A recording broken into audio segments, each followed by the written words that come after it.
बंधा हेले 7 नकली पुलिस और स्पेशल ब्रांच रो परिचय दे लुटुले दुर्बृत्त। निजकू केतेबेले पुलिस अधिकारी तो केतेबेले क्राइम ब्रांच अधिकारी कही लोकों ठारू लुटुले टंका एवं सुनागहना।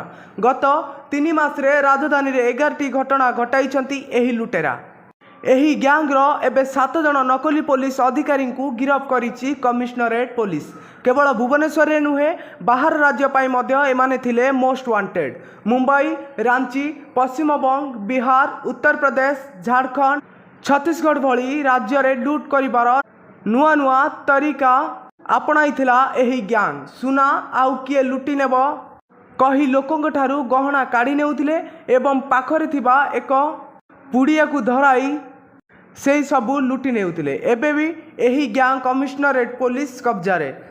सेमानंक निकटरू 3.5 लाख टंका एवं 6 लाख टंकार सुनागहना जबत करिछि पुलिस। ब्यूरो रिपोर्ट, जागृत 24 न्यूज।